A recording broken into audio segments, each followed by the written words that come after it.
चारों ईदें रबीउल अव्वल सवाए इबलीस के जहां में सभी तो खुशियां मना रहे।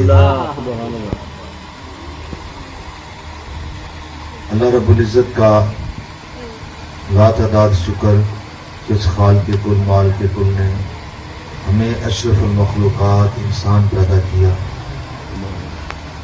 इस नेमत पर सारी जिंदगी बंदा अल्लाह की बारगाह में सजदा रेज़ रहे तो हक़ अदा नहीं हो सकता। 18,000 मखलूक है अल्लाह पाक की, एक चींटी से लेकर फरिश्तों तक, लेकिन अल्लाह रब्बुल इज़्ज़त ने अशरफुल मखलूक़ात का ताज इंसान के सर पे रखा है।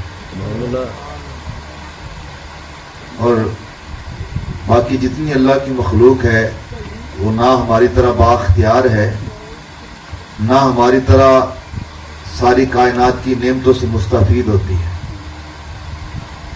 आपने देखा है कि आपके घरों के अंदर भैंसें, गायें, बकरियां हैं।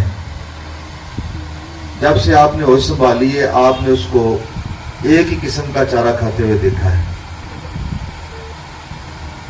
कभी किसी भैंस ने नहीं कहा कि आज जनाब मुझे आप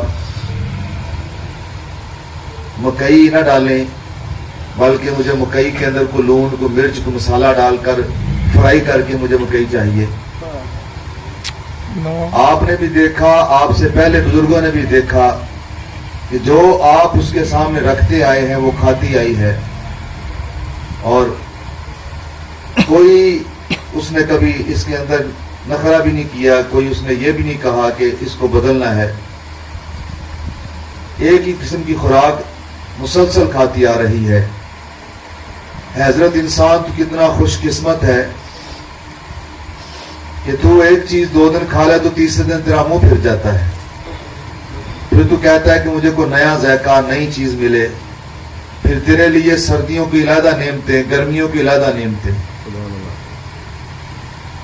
और अल्लाह रब्बुल इज़्ज़त ने तेरे लिए बेशुमार किस्म के खाने, बेशुमार किस्म की नेमतें पैदा की हैं। कुछ तुझे जायका देने के लिए, कुछ तुझे ताकत देने के लिए, कुछ तुझे तवानाई देने के लिए। फिर तेरे लिए अल्लाह पाक ने बेशुमार 4 मौसम पैदा किए, उनसे तो मुस्तफीद होता है।